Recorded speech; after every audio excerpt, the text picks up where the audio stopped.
Member for Kamloops Centre. Thank you, Mr. Speaker. I'll pick up my comments from yesterday and do a little light reading out of the budget book. Because in question period, the minister indicated that long-term care home beds were not actually approved yet that we were talking about. So I thought I would read directly from the budget in page 64 that very clearly says approved projects with adjusted timelines. Abbotsford Long-Term Care TBC. Originally, the year of completion was 2027.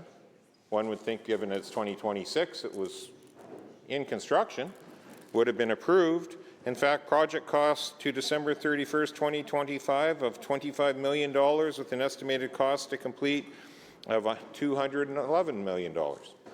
Seems fairly detailed for a project the minister says wasn't even approved. Campbell River Long-Term Care, TBC, originally 2027. Now this one, of course, would have been behind schedule because they only spent $1 million last year with $134 million total project costs. In fact, they even say internal borrowing of $80 million, other contributions $54 million. Fair amount of detail actually provided for a project that the minister half an hour ago said hadn't even been approved.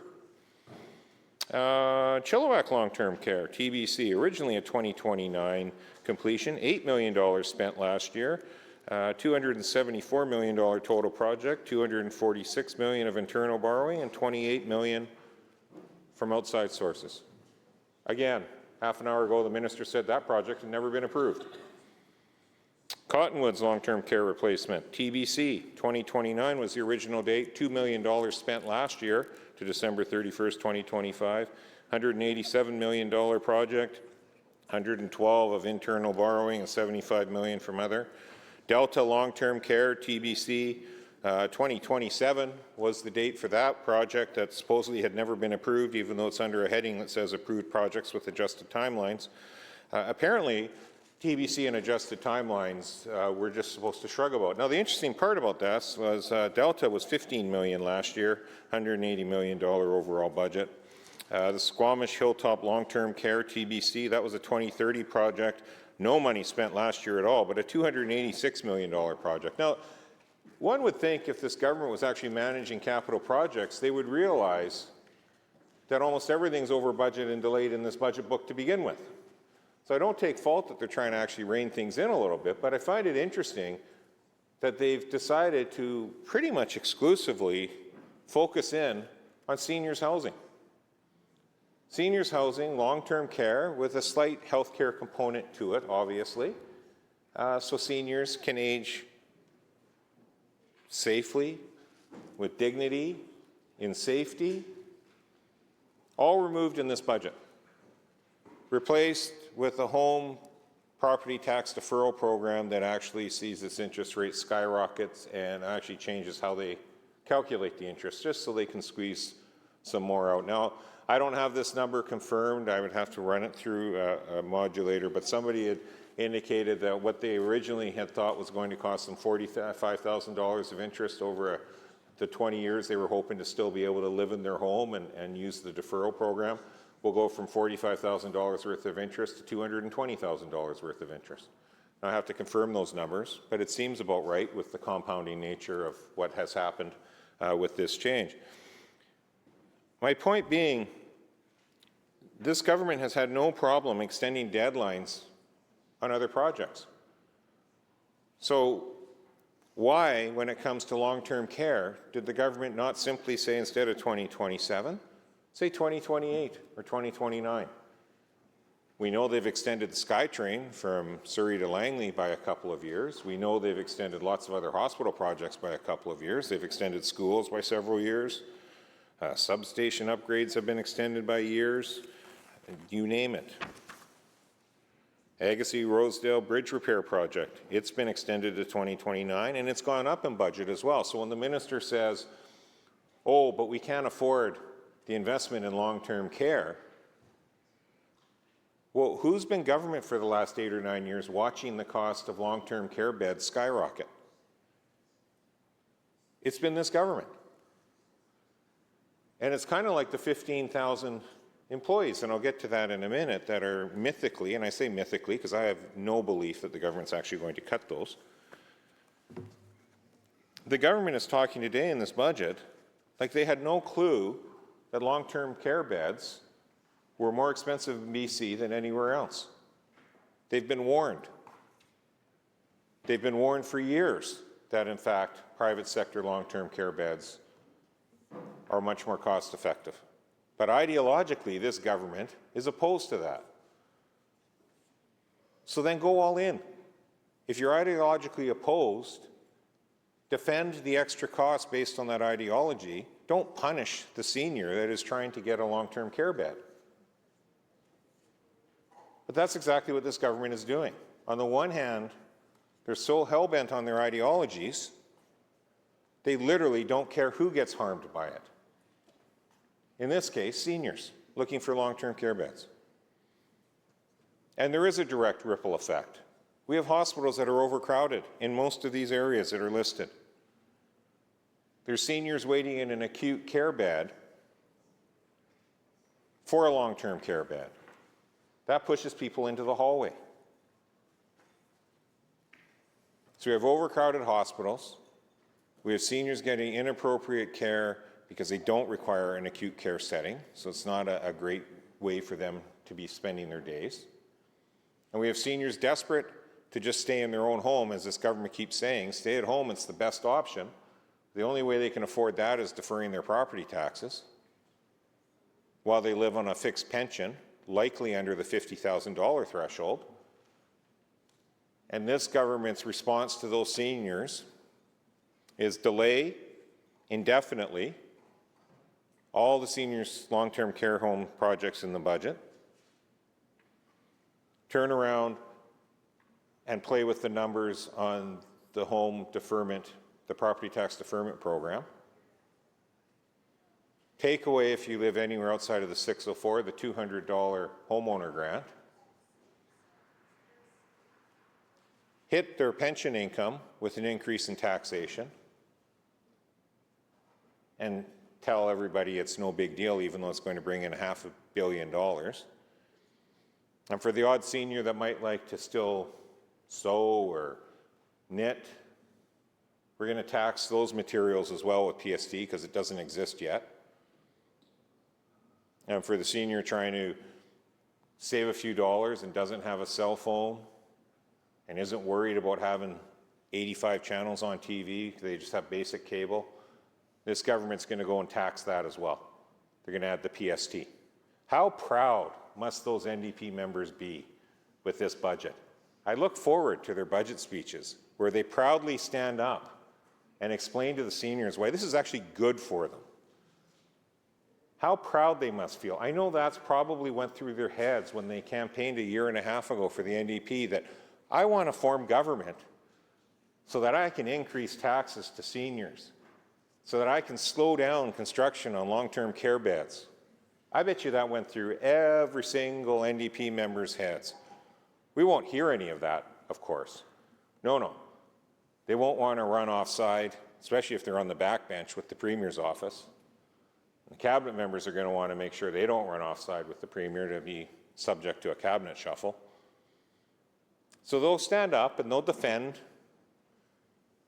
the indefinite delay, the cancellation. TBC is cancelled, to be cancelled. They actually have the ability as the government to put a different year in if this was truly just a one-year delay in these projects to get a handle on pricing. They have spent significant dollars. The most shocking one is that they've done the same treatment to the Burnaby Hospital redevelopment, Phase 2, in the BC Cancer Centre there. Believe me, when I saw that, I flipped straight through to see if the Kamloops Cancer Centre, although it's being designed poorly and is going to be the only one like this, not in a good way in North America, at least that one wasn't put on hold quite yet. And the minister stood up in question period and took shots at this side, talking about this riding and that riding had been represented for so many years.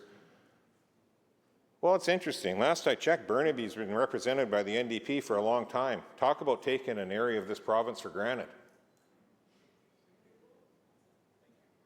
If you live in Burnaby, you should feel like you've been taken advantage of and taken for granted. They didn't just delay your hospital by a year. It was supposed to be open in 2029, 3 years from now. We all know that is way too fast for a hospital project that would just be getting underway. But they didn't say 2030, 2031. No, they've said indefinite. So it's okay that other hospital projects, if you're in Burnaby, have gone over budget, have been delayed, and can continue to proceed along. But if you live in Burnaby, if you're the NDP, they're going to take your vote for granted.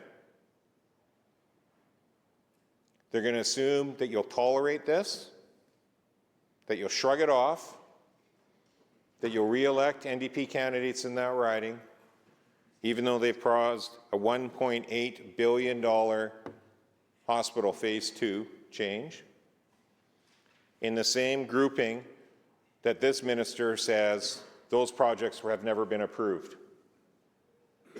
All I can take from that is that this minister thinks that they haven't actually approved projects on page 64 with the bold heading, approved projects with adjusted timelines.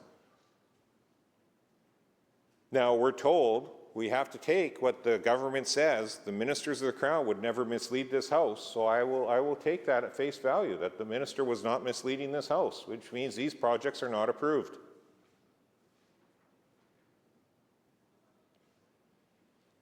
She has the audacity to stand up and out of context quote a member from our side talking about the pretty obvious thing about health and education spending in a budget when a government says that budgets are under strain. I know the member. I know exactly what he meant. The minister knows exactly what he meant too. She'll try to torque it for political gain. That's fine. That's what we do. But I would point out to the minister, the member from our side, first off, she got the riding wrong. So if you're going to quote somebody, at least get the riding correct. Secondly, if we want to talk accuracy. Secondly, last I checked, and no disrespect to the member, his riding's right next door to my riding. He's not on Treasury Board. They are. He's not sitting at the cabinet table. They are. He wasn't consulted on what should or shouldn't be in the budget. They were. And last I checked, and I get asked this question doing the media circuit right now around the budget, thinking that the opposition has some miracle solution to 9 years of NDP fiscal mismanagement, that we're going to walk in government and be able to provide everybody the what would you do instead answer, and everything would be solved in the first fiscal year of us forming government. It's not going to happen. It's going to take years to unwind this mess. It's going to take years to actually re-engage and get the private sector economy firing like it should be, how underutilized it has been by this government, because all they want to do is stack costs on. But the minister decided to try to deflect by taking out of context what a member on our side that quite literally has absolutely nothing to do with the budget creation or implementation or development. And somehow that absolves her, while she has literally signed off on a document that on page 64 has removed healthcare facilities out of the budget, be it long-term care or be it the Burnaby Hospital redevelopment. There's also student housing that they've removed as well from UVic. We haven't even touched on that yet. All in the same area. So to the NDP, I say shame on all of them for agreeing to a budget like this, and shame on all of them for thinking that trying to deflect away by taking out of context what everybody knows, that health and education account for a certain percentage, large percentage of the budget, and thinking that that's going to somehow turn the tide of public opinion. I don't know if the members on the other side actually have seen what the headlines and what people are saying. But it's not good. It's not good at all. In fact, they definitely seem to manage to piss off everybody. Not my words, that's Mark Lee from that right-wing think tank, the Centre for Policy Alternatives.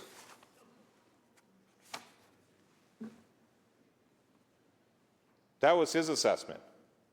Business groups have slammed it. Everybody has slammed it. Seniors, after my speech yesterday, my first 20, 25 minutes of my speech, half an hour, whatever it happened to be, the amount of messages I was receiving from people I've never met, thanking me and our caucus for bringing a voice to the pressure seniors are feeling and how deserted they feel by this government, even before the budget, but even more so after this budget. The messages I've received from working families that are offended by how this minister and this government has brushed off their concerns about affordability with this budget. The small business owner that has reached out to me and others in our caucus, wondering just how the heck they're supposed to essentially pay an extra 7% for their security guards now. Security guards they've had to hire because this government has created nothing but chaos on our streets and in our business districts. And the government's solution to that is tax them 7% on everything they're spending on security. And because this government loves to make tax forms even more complicated for small business, when you go and hire a bookkeeper, we're going to charge you 7% on that as well.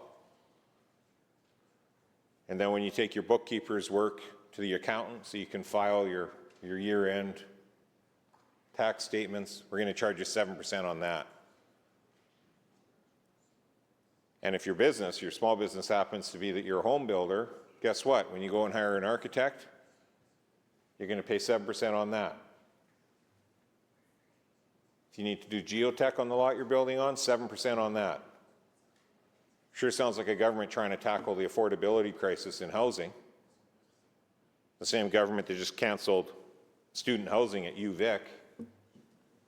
Once again, I would suggest taking the voters in that area of the province for granted. You know, the last time the NDP government took all the voters for granted in this province, they wound up with 2 seats in this House. 2 seats, including in Burnaby, including where UVic is. Reading this budget, I can understand why they lost those seats.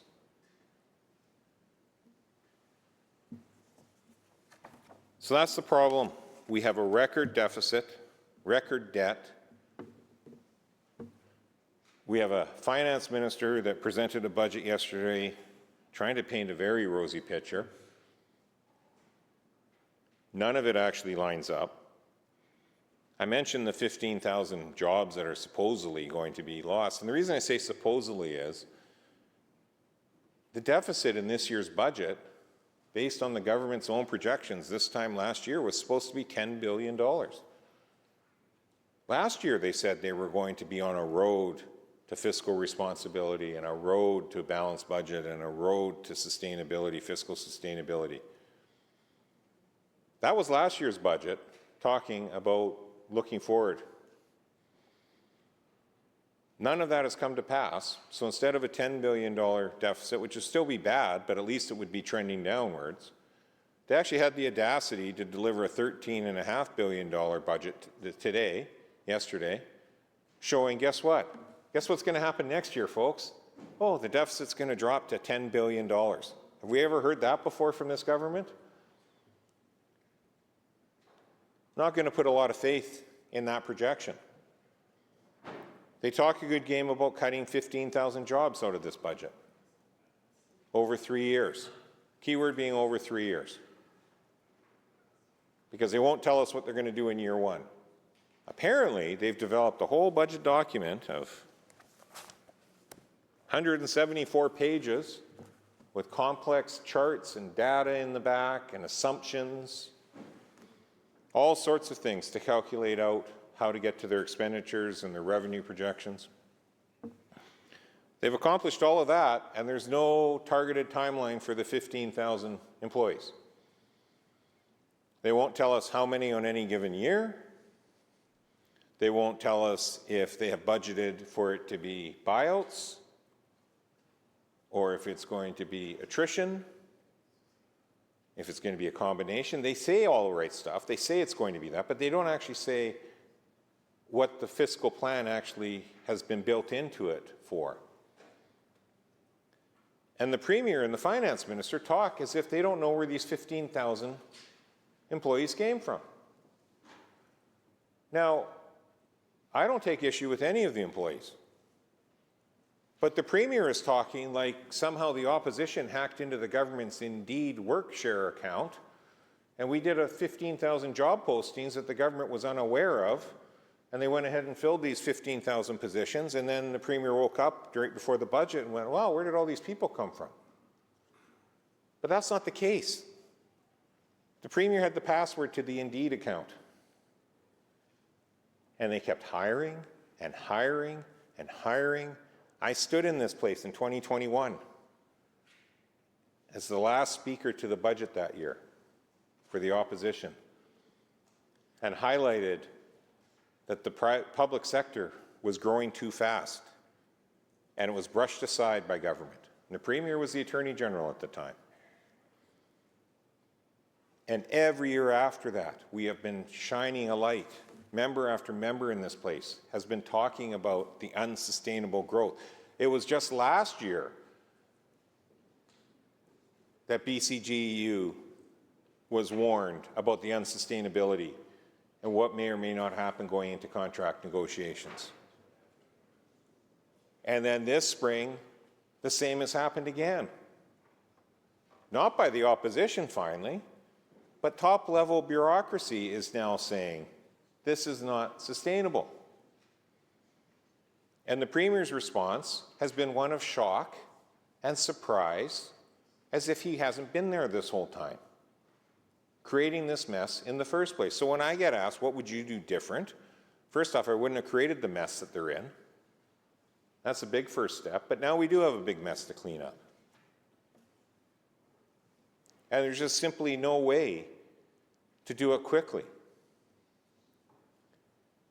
And you have a government so desperate to try to change the channel, they want to take something a colleague says out of context to make it sound like we're shutting down hospitals everywhere.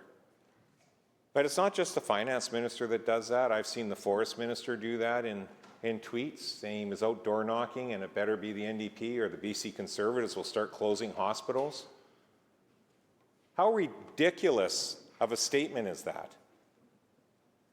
How ridiculous of a statement is it for the Minister of the Crown to try to say with a straight face to people on the door, to fearmonger on the door, that we will be the ones closing hospitals when they are the ones closing emergency rooms on a regular basis?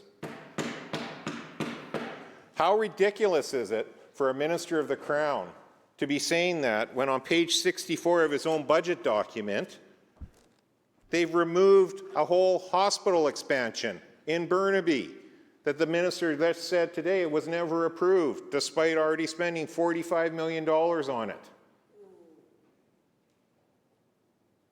Perhaps the NDP should worry a little bit more of their lack of performance than trying to torque things to suit a narrative that is just false. The simple fact of the matter is this budget fails to deliver. It doesn't deliver for working families. It certainly doesn't deliver for seniors. It doesn't deliver for small business. It doesn't deliver for the healthcare sector. It certainly doesn't have any accountability around fiscal management. Here's another one. It's another fiscal disaster for British Columbians. That's from Tegan Hill, Acting Director of BC Policy Studies Business in Vancouver.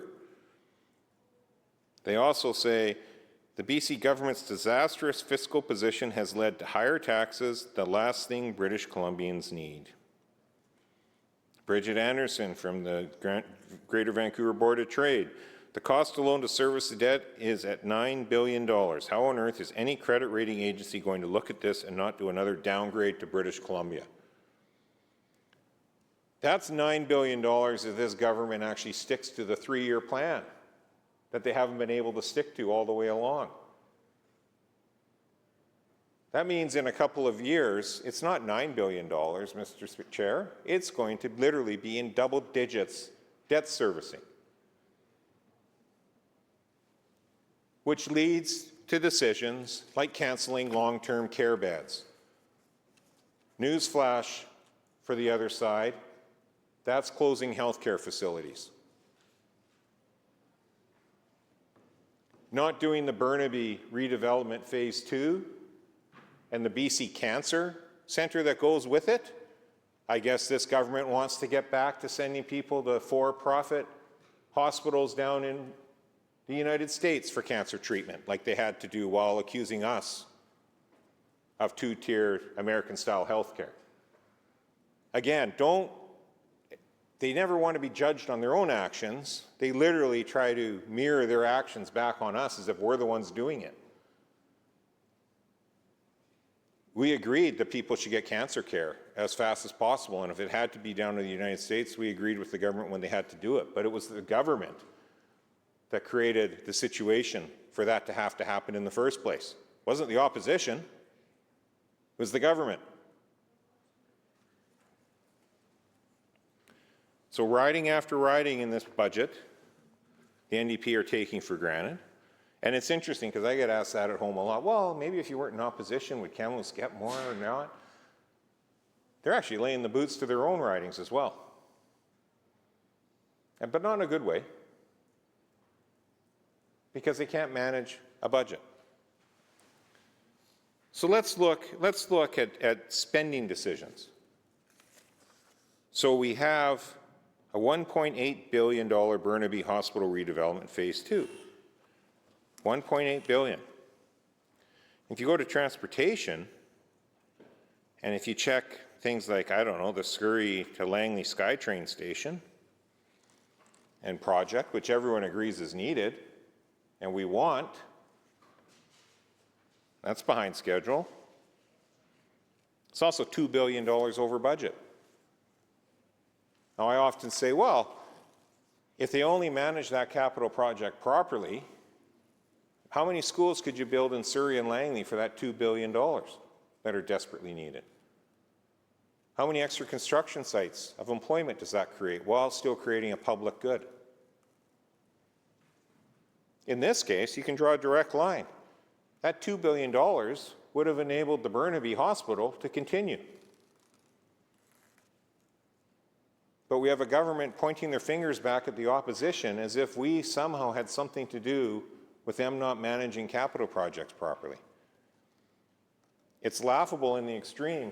I see my good friend and colleague from Delta South here. It's laughable in the extreme that we have a budget that is canceling long-term care beds and a hospital because they just don't want to own the fact that it's delayed and over budget. But somehow magically, the Massey Tunnel is still slated for its original completion date and still at $4 billion. They haven't even adjusted the construction cost of that. Like, how exactly is the Massey Tunnel, given that we're already 2 months in, almost 3 months into 2026, going to magically be built by 2030 for $4 billion when they don't even have the environmental assessment done? Remember that environmental assessment that they need to make sure they get Indigenous sign-off on?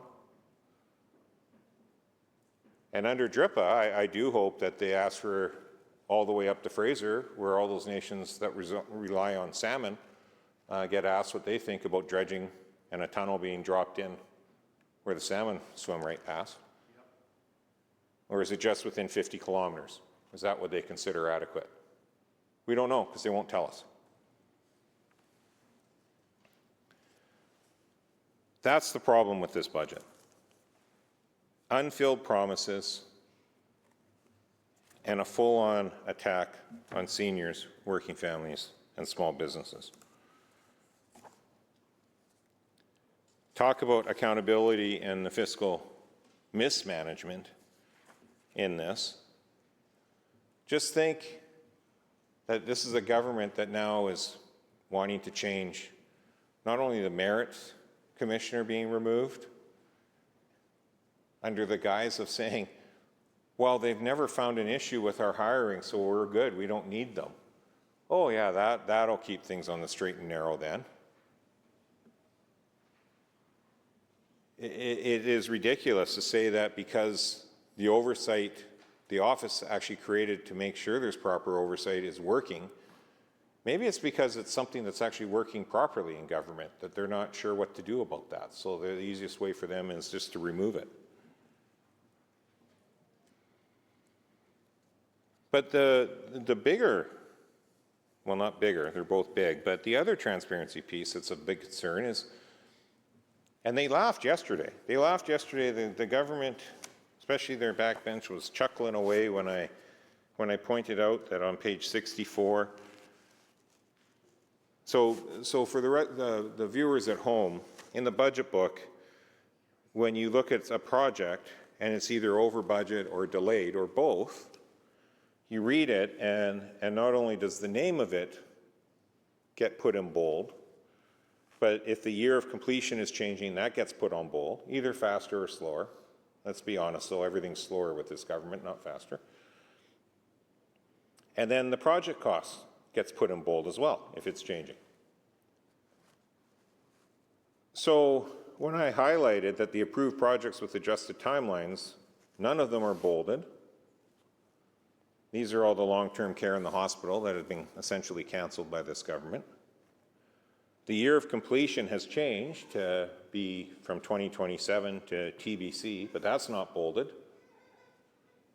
None of the costs that might change have been bolded.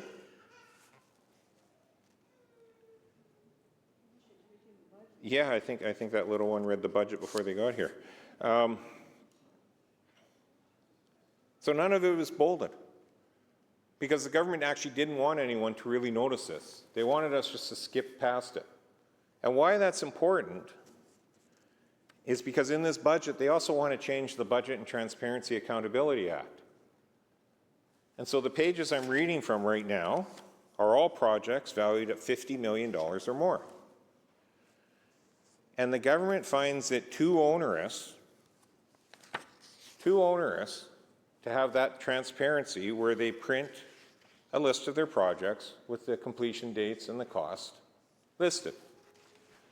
Apparently, they would prefer this budget book be 170 pages instead of 174. Because what they're proposing to do with the Budget and Transparency Accountability Act change is any project that is under $100 million would not be in this book. Because they say, well, the 50 million was picked in the year 2000. It's no longer a relevant number. So we're going to do it, but we're going to do it based on inflationary pressure since the year 2000, but we don't actually want to put a dollar figure in the legislation. We'll leave that to regulation. Even though a very quick Google calculation will tell you it's approximately $100 million, anywhere from 94 to 101. But this is why it matters.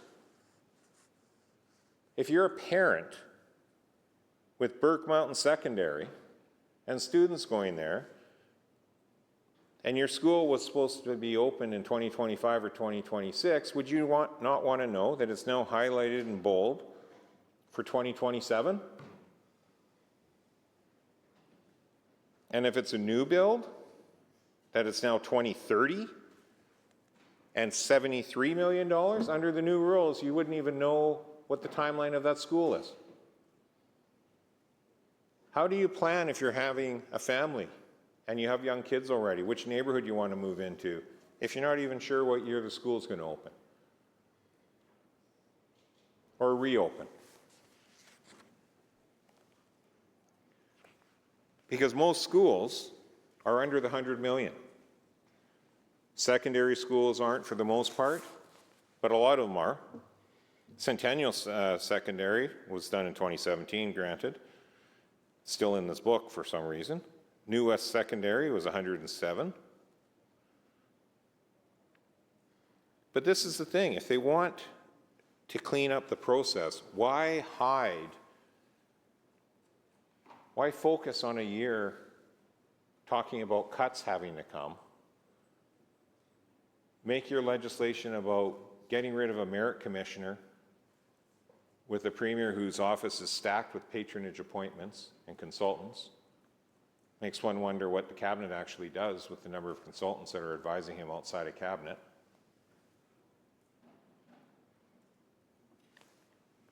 And not wanting to shine a light on the fact that a project might be delayed. And that ties into even more lack of transparency in this budget. So then you have the $5 billion contingency fund, which was last year was $4 billion.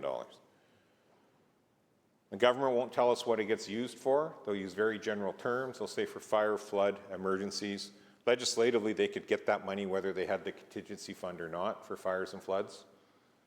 But fine, they want a bit of a placeholder just to make sure.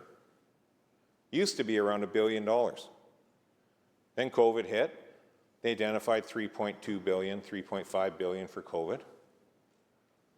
COVID ended. They just got rid of the descriptor. And now, year after year, they have a $4 or $5 billion slush fund. No accountability, no transparency. They can spend it after the budget is passed and go around and make announcements on projects. The ones over $50 million, they at least have to update us on the first and second quarter updates, but not if it's something under $50 million and not if it's not capital, if it's just a grant or operational. So even less transparency there, and a continuation of budgeting literally billions of dollars because they just don't want to be held to what they said they were going to do. The Premier's office wants the flexibility to run around and hand out goodies. But there's even more, folks. There's even more. This budget, in a time of supposed fiscal restraint, remember last year, this government was hard-pressed to tell us where they were going to find $300 million worth of savings on a $95 billion budget. This budget has decided now would be the great time, despite having a $5 billion contingency slush fund, to create another $400 million slush fund.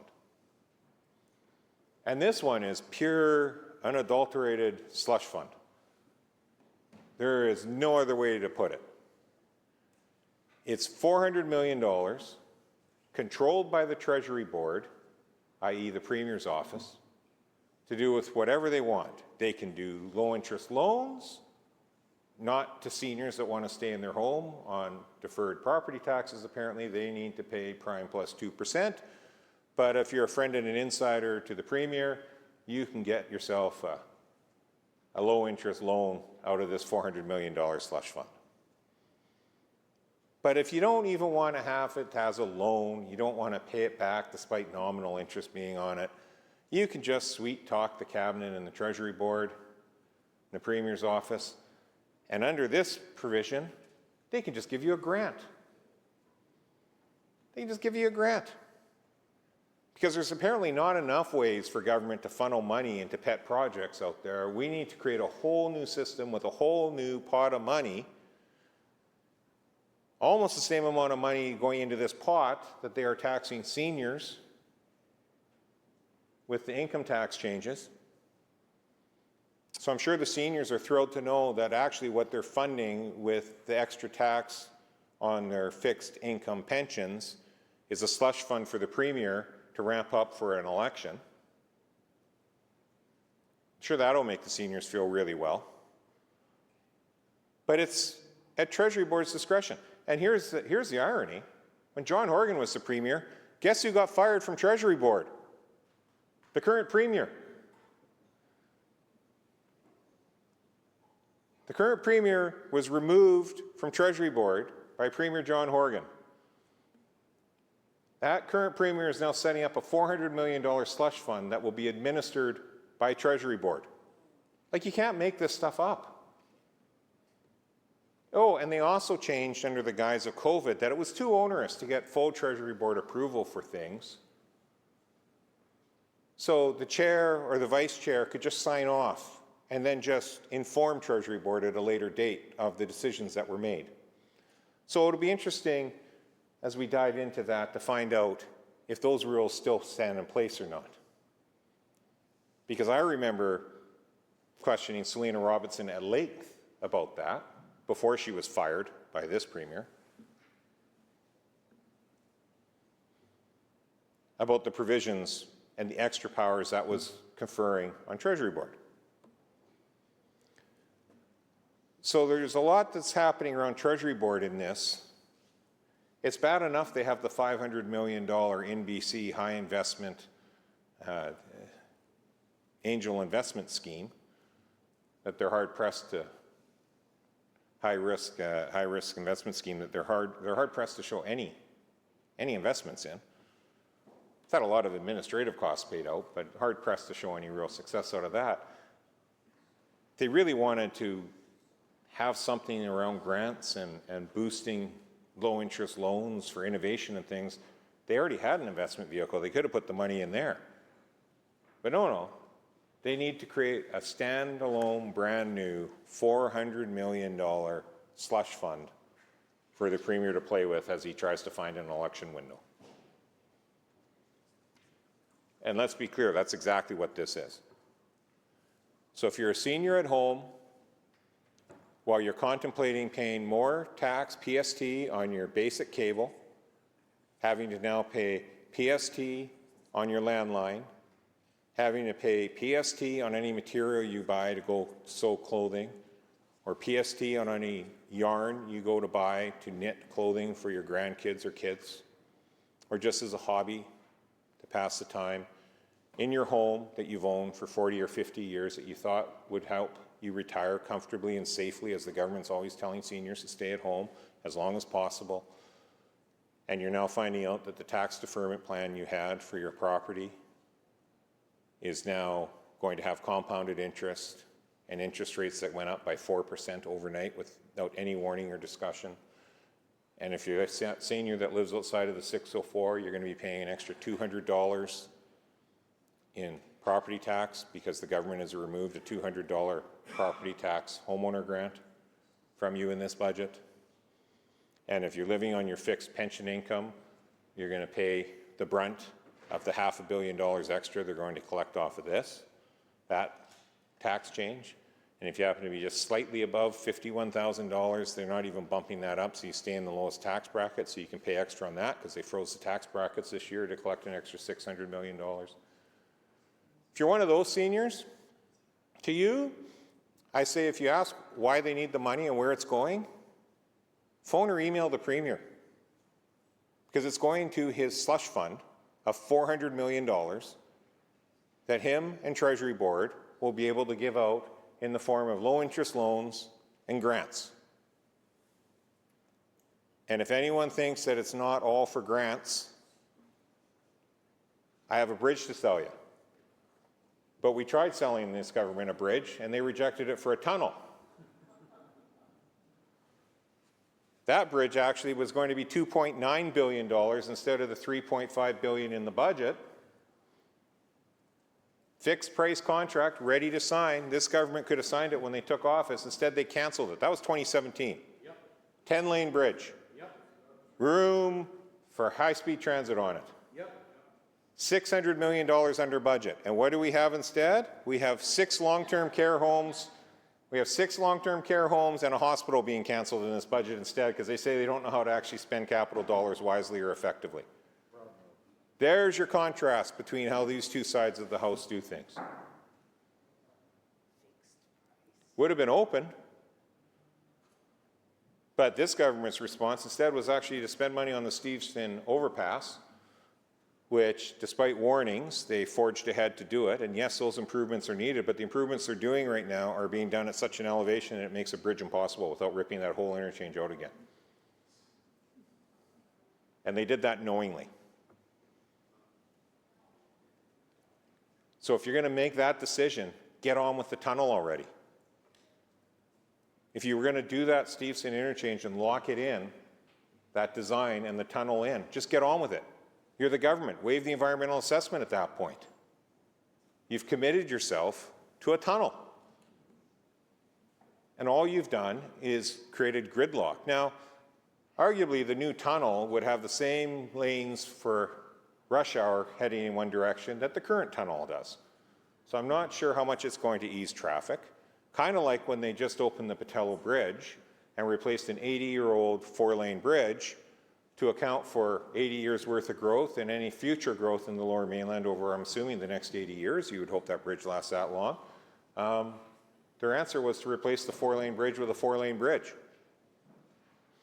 Oh, and by the way, and I have a former mayor of Surrey sitting behind me, they also said to Surrey, oh, and any of those interchanges and on-ramps and everything you wanted on your side of the river that was in the original plan, you're now on the hook for it. Surrey taxpayers can pay for that if they want it. We'll just span the river and that's it. You're left on your own. So when the minister says that this is a budget that is about refocusing and making efficient infrastructure decisions and infrastructure spending, first off, what took them so long? Secondly, why did you pick health care of all things and seniors' health care in particular? I thought it was bad enough earlier in the year. Again, it wasn't our side closing maternity wards down in BC. It was the NDP. Emergency rooms, maternity wards, pediatric wards, shutting down under the NDP. And they have the audacity to go knock on doors and tell people we're the ones that are going to be closing whole hospitals down.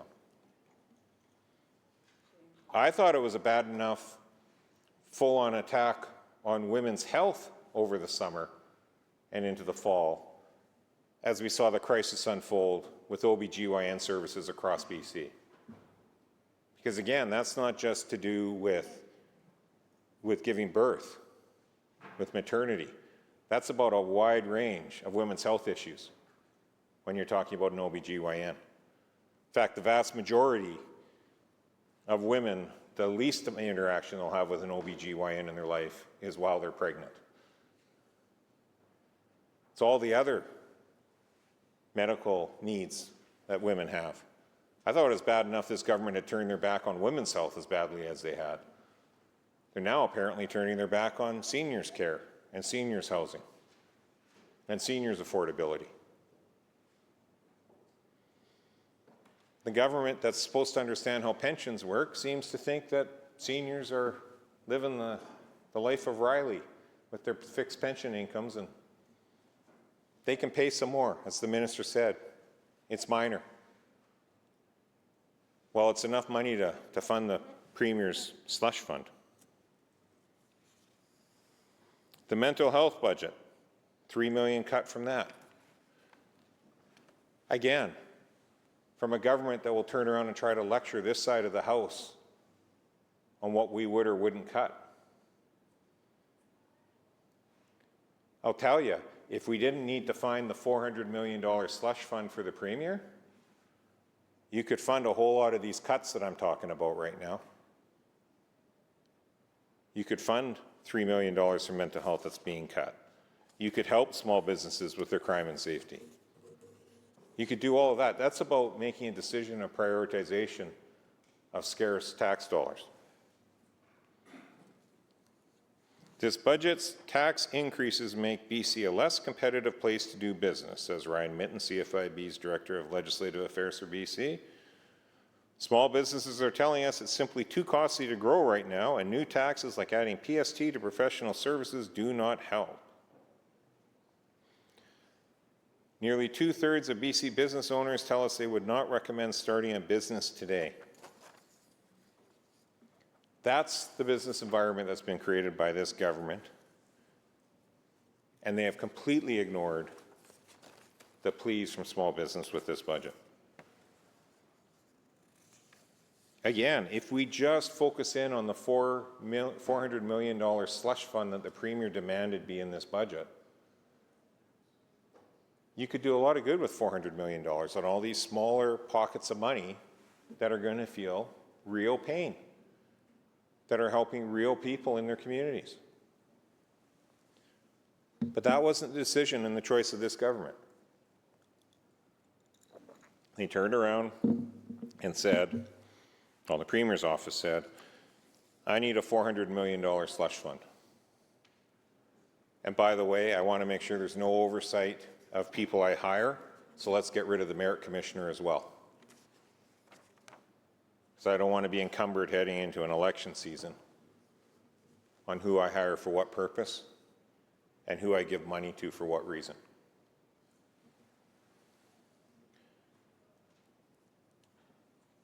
Again, crime and public safety. 250 police were promised in 2023. Government dines out on that a lot. We're hard-pressed to find them anywhere. They don't show up on any of the rolls. The numbers haven't changed. The public safety budget sees a $4 million cut this year. Again, if the Premier could have only made do with a $396 million slush fund, we would have had the public safety ministry not need a cut. But I guess he doesn't do well with $396 million to help friends and insiders. He needs $400 million. So it's wonderful language around bringing forward more resources on the extortion file. Desperately needed. Fully supported on this side. Again, we asked what took them so long, but desperately needed and welcomed. But is there any extra resources in this budget going to that? If they are, again, that's supported.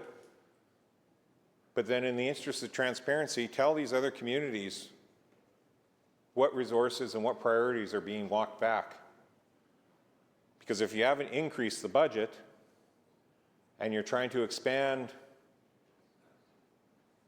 into the extortion in a meaningful way, in a real way, something's got to give.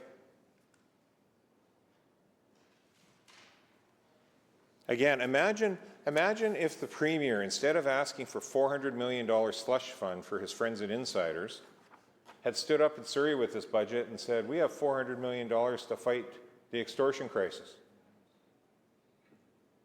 Imagine if he had done that. It's all about choices. All about choices.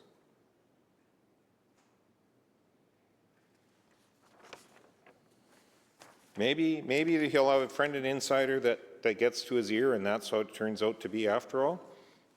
Or maybe he could just take some of the $5 billion contingency slush fund and push it into that. So again, since 2017, again, this government is trying to make it sound like they are the bastions of wise capital decisions and wise capital spending, and that's why they've canceled 6 long-term care homes and a hospital and student residents at UVic.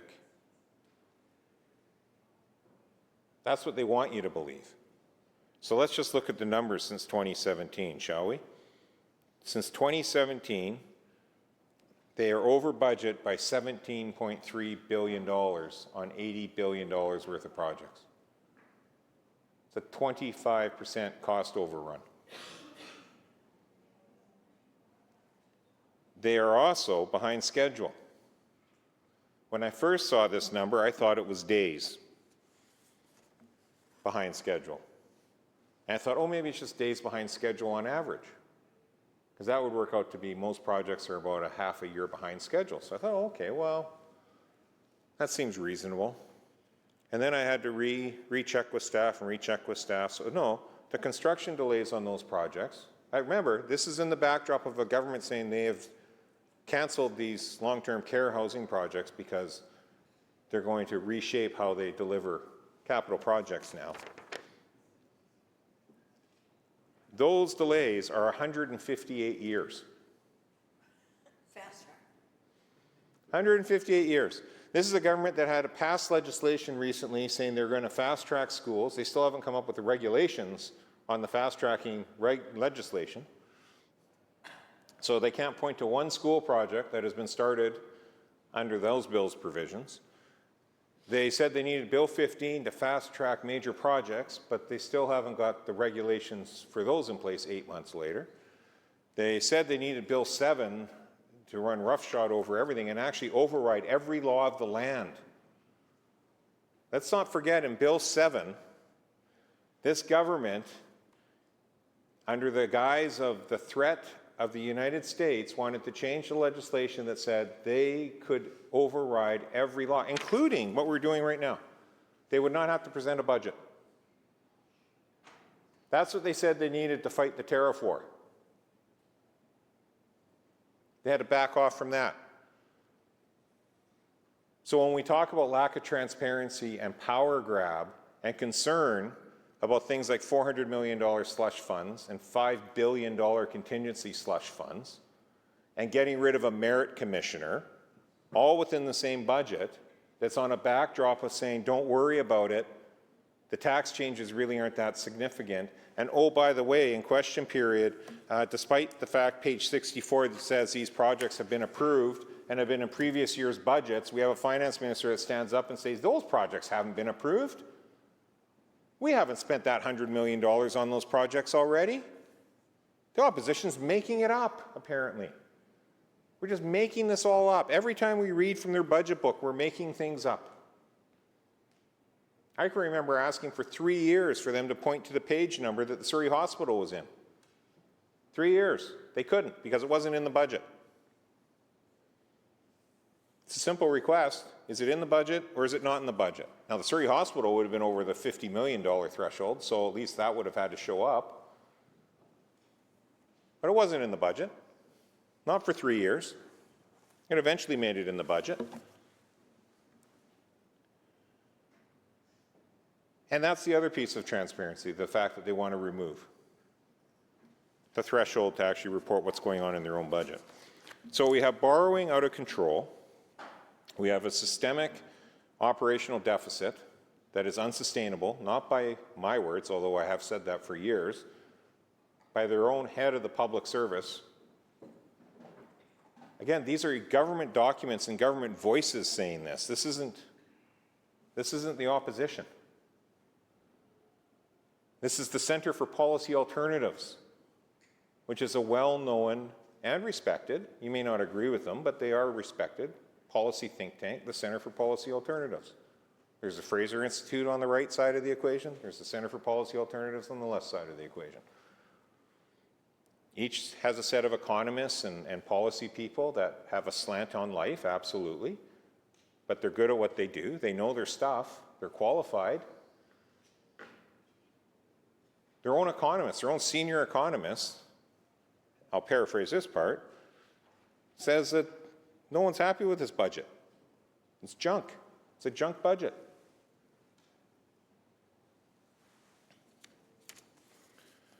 We hear about all the great and wonderful things this government's going to do in education. I don't know if we should say they're being proficient or what the new language is. I can never remember. My kids are out of school right now, so I didn't have to deal with the proficient, meeting, or exceeding, or whatever all that language is.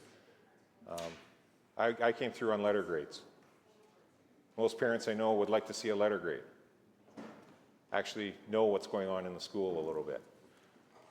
So let's see, in the election in 2024, every K-3 class was going to have a teacher assistant. That was the Premier's commitment that he walked away from immediately. Then last year, there was supposedly new money coming into the school system to help support for kids. This year, the language is very similar and the dollar figures are very similar, so we're a little unsure whether this is all new money or just a repeat of the existing program because they've actually failed to staff and provide those supports.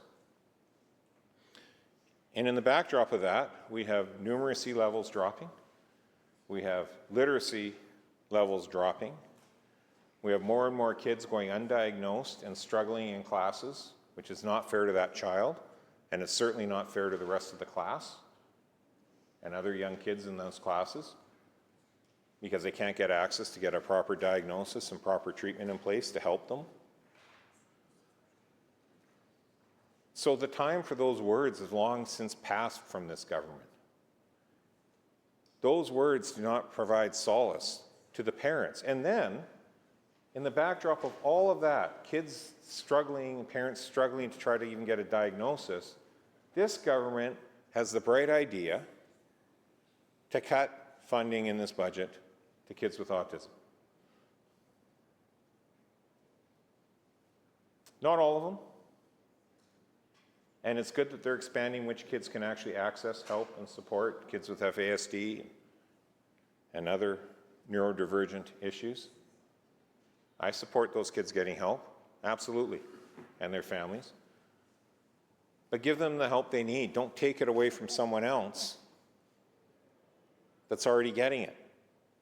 But that's what this government's solution is in this budget.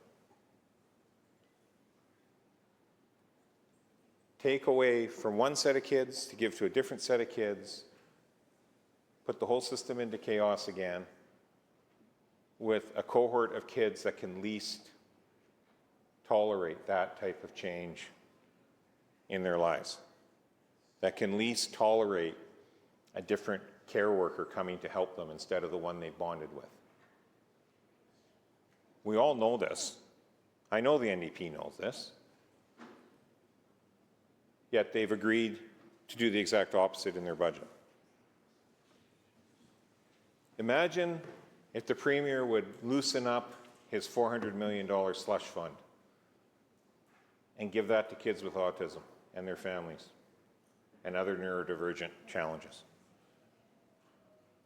They always say, well, where would you find the money? Well, that's where I'd find the money. I wouldn't have a $400 million, I don't think anyone on this side of the House would have a $400 million slush fund with a budget like this, let alone ever.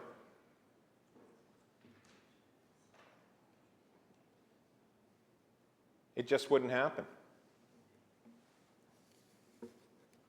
We have people in this chamber right now that were former mayors, Abbotsford South, Surrey, I'm probably missing one or two.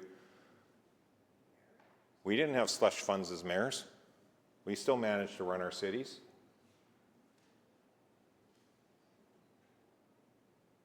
Premier doesn't seem to know how to get ready for an election when he's in government without a slush fund. It's just wrong. It's a large enough number that it's wrong on so many fronts. If they just kept the contingency fund, the contingency slush fund, to $4 billion, just $4 billion, like they did last year, they would have another $1 billion. There's $1.4 billion right now, found. So even if you didn't do anything with those other programs I've just suggested, you would be down to a $12 billion deficit. So when this government says, and down to, that would still, by the way, be a record deficit. $12 billion. So when the minister stands up and admonishes us and the premier stands up and admonishes us and says they made hard decisions and the hard choices and this is a serious budget and they're doing the hard work. Really? Are you really doing the hard work? Do you want a victory lap that the premier's office for once had a budget cut in it of $1 million?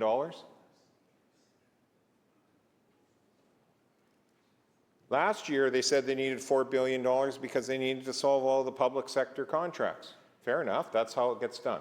You don't want to show your hand in negotiations. They also said all of that $4 billion slush fund will be spent in this fiscal year. We're not sure where, because they never give a proper accounting of it until it's long since been spent. But because they haven't actually solved the public sector job issue, they're now using the same language in this year's contingency funds to solve the rest of the contracts. So last year they needed $4 billion to fight forest fires, floods, and complete negotiations with the whole public service. Despite having very few contracts in place, they say all that money's been gone now and we need another $5 billion to solve fires, floods, and the public service. Again, choices. If you're a mayor in a small community or a large community with a lot of interface, you're not very happy these days. It's dry. There's not much snow. There might be snow up in the Alpine. Certainly when I drive through the highways, there's snow up higher in a lot of areas. Not a lot of snow down by where people are living in this province right now. It's dry. It has the potential to be a very bad fire year. Logan Lake, again, the member who was miscontextualized by the finance minister, that's in his riding. Or no, is Logan Lake still? I can never remember with all the boundary changes. So yes, Logan Lake's in his riding. Got praise for its Fire Smart. Got praise for how it dealt to save all those homes in advance of a fire that we all knew one day would rip towards Logan Lake. The government was all too happy to stand with the mayor of Logan Lake in all the photo ops they possibly could to talk about the value of Fire Smart. I used Fire Smart when I was the mayor of Kamloops. We thinned out neighborhoods that were in the interface. It's effective. Communities have used it all over. West Kelowna could desperately use Fire Smart. What's this government's priority? $400 million slush fund for the Premier or fund Fire Smart? I know those viewing at home probably think, well, of course they would fund Fire Smart. It's only $25 million a year or somewhere in that range. Nope. Despite a forest sector in decline, despite people that fall trees and remove trees, desperate for work, and communities desperate for fire protection in advance of a fire hitting their community, this government's priority was to make sure the Premier had a slush fund and that communities can just figure it out on their own. But don't worry, once the fire starts to encroach on that community and threatens people's livelihoods and threatens people's livestock and threatens people's homes, this government will use their $5 billion contingency fund to throw literally buckets of money into the flames of the fire to fight it then. And then they'll turn around and they'll blame a bad fire season on why they have such a deficit. Because they do that every year. Every time there's a quarterly update, they blame the fire season for why they have a deficit. Doesn't matter they'd already budgeted for that deficit, they just blame it on that.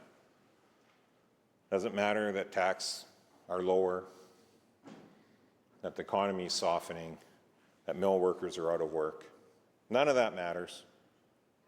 Blame it on Mother Nature and don't take any responsibility for not doing any preparations whatsoever. So I'll touch on one last area before I finish up here, Mr. Speaker, because it is a concern. Coming from Kamloops, we have an economy that is very focused on natural resource development still. We have the largest spend for the mining industry of any community in the province by far.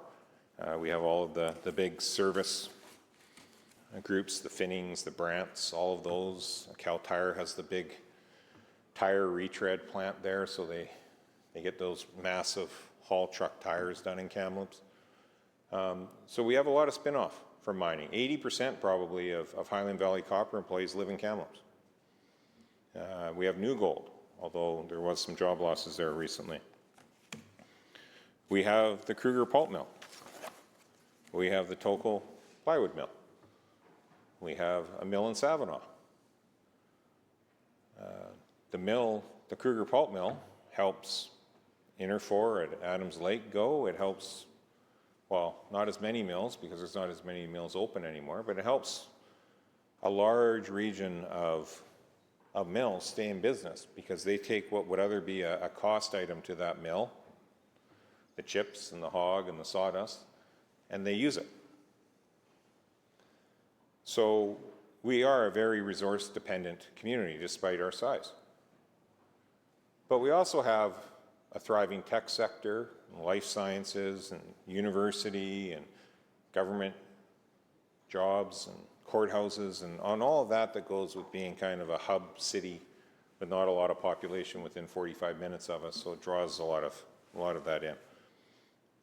So we kind of straddle both worlds in Kamloops in terms of that. But what I see in this budget from a government that has completely walked away from the forest sector is shocking to me. Absolutely disgusting, frankly, how was lack of action in this budget. And again, these are all this government's actions. The forest minister wanted to try to say in question period it was all Donald Trump's fault. Those duties have been known for years coming our way.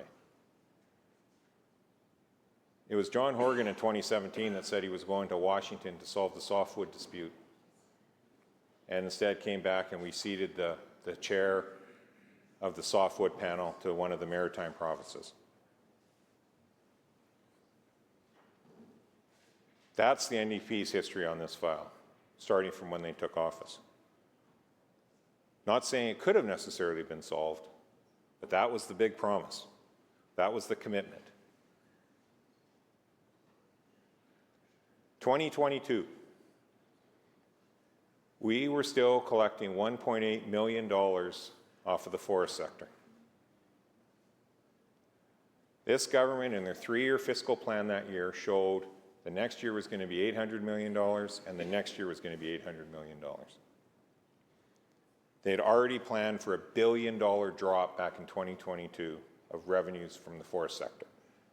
And in that same year, they had the audacity to promise people that they would add 30,000 jobs to the forest sector. Staring at a budget that showed a drop of $1 billion of revenue coming in from forestry, this government made the commitment and the promise that 30,000 new jobs would be created in forestry. One would think that meant that they were going to take significant and meaningful action over that fiscal year to change that drop in revenues. The next year, the only number in the natural resource lines of income that did not change was forestry. It stayed at $800 million, and it did for the subsequent year as well.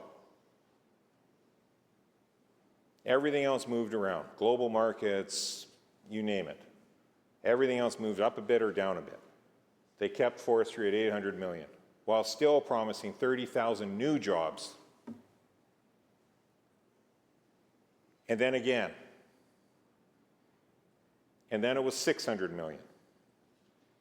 And now it's $500 million in this budget. And we've lost 15,000 forest sector jobs in the same time frame they promised to add 30,000 private sector jobs in the forest sector. That's this government's track record just from 2022. Just from when this premier became the premier.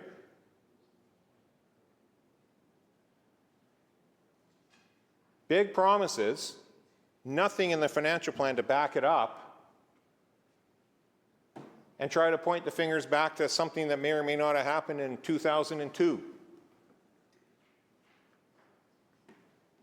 That's the track record of this government, of this minister, when it comes to the forestry file in this budget. This government has walked away from forestry so badly while they talk about ramping up our natural resource sector to try to grow our economy. They did not say the word forestry once in the speech yesterday. Not once. We did a word search, and we had to wait till afterwards because the minister normally, who provides their speech in advance to us in lockup and to the media in lockup, this year they were so proud of their speech they didn't even provide that ahead of time.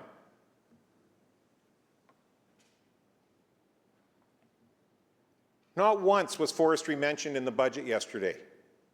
How exactly are we supposed to grow our economy based on natural resources if this government has completely walked away from forestry?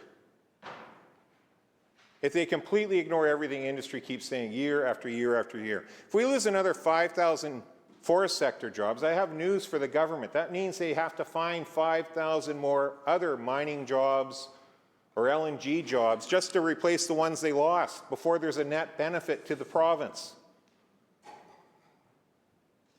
You can't keep letting a sector die like this.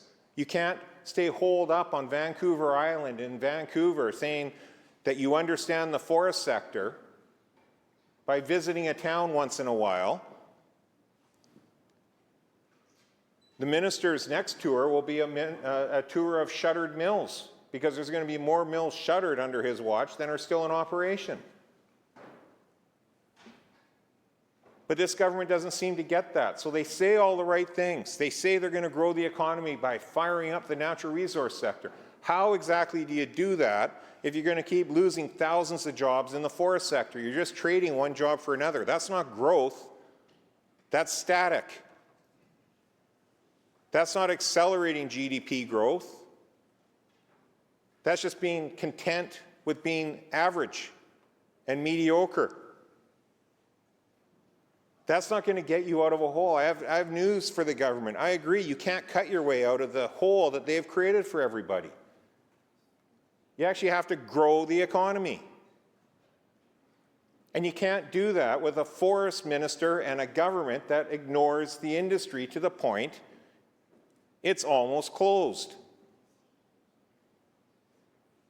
From $1.8 billion in 22-23 to $500 million in 26-27. 15,000 job losses, a net difference of what this government said they were going to do of 45,000 jobs. Imagine if they'd even taken half the action they said they would be doing. That would be a net increase of 12,000 forest sector jobs right now, not 15,000 loss. How much better would our economy be? It wouldn't be 500 million. It might be not 1.8, but it would be getting close to that again. And you'd have 27,000 people actually paying income taxes, not going to a food bank. But that doesn't seem to be a concern of this government in this budget. Not one time in the minister's speech did she say the word forest or forestry. Not once.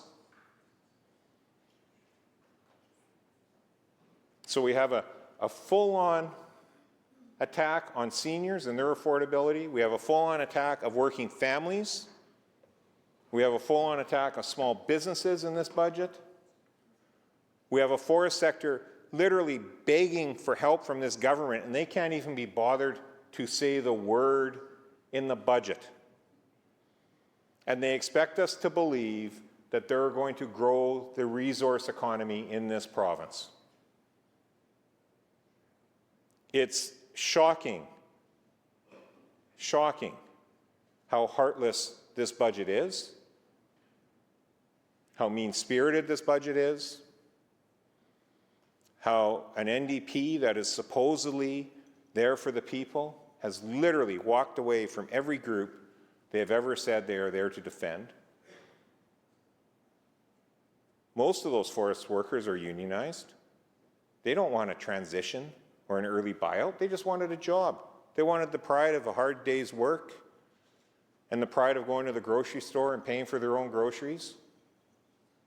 They didn't want a government handout. They wouldn't mind access to a family doctor or an emergency room that actually stays open in their town. But even that they're willing to tolerate a bit. A senior just wants to stay in their home. They don't want to have to move into a long-term care facility that doesn't even exist, that according to the minister is no longer even approved. Not my words, her words today. We all heard it.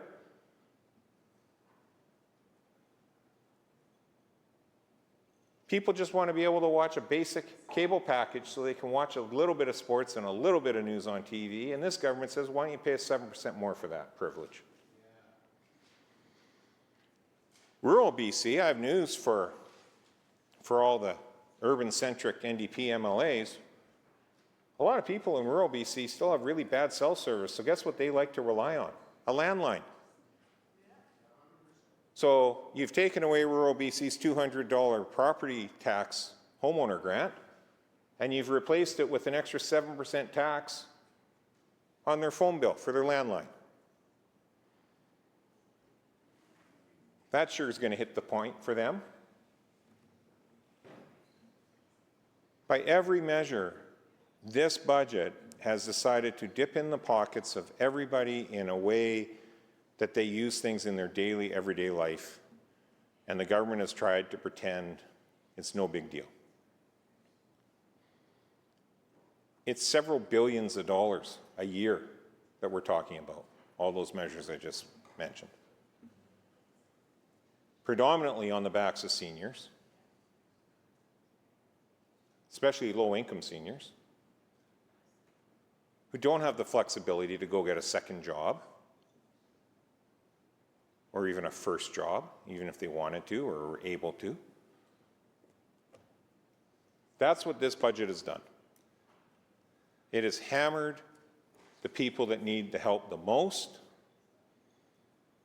and we could have avoided a lot of this. Not all of it, you could have avoided a lot of it by not giving the Premier a $5 billion slush fund and not giving him a brand new, never heard before, $400 million slush fund that is at the sole discretion of him and Treasury Board on how and who and when they give that money out.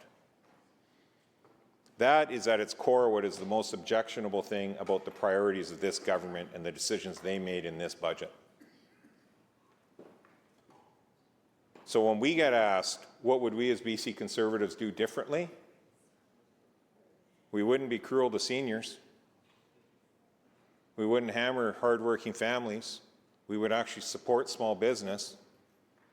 And we certainly wouldn't be trying to make sure that the Premier had a massive slush fund to operate out of his office in the next year or two as he leads up trying to find an election window, trying to pretend that everything's okay. But that's how this government operates, because they have no success to try to campaign on. So they're going to have to rely on good old-fashioned slush funds and a tax.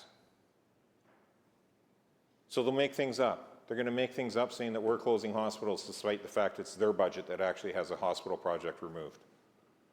They're going to say we're closing hospitals despite the fact it's them that are overseeing emergency rooms closed and pediatric wards closed and maternity wards closed. Oh, I'll pull up your social media. Maybe you don't write your own social media. Maybe that's the Members, problem. the member from Kamloops Centre has the floor, Yeah. and we'll all get an opportunity to have Maybe the conversation. minister wants whoever writes his social media to actually write factual things then.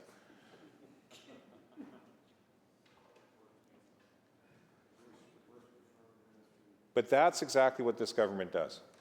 Spin, turn, deflect, get a slush fund. Don't try to actually acknowledge anything they've done hasn't worked or is wrong. And we're going to hold them to account throughout all of our budget responses, because enough is enough. We're hearing from seniors. We're hearing from those hardworking families. We're hearing from small businesses. We know the government is. The difference is we're actually listening to those people. This government's choosing to ignore them. We're not going to ignore them. We're going to stand up and fight for them every single day in this House. So thank you for this time, Mr. Speaker.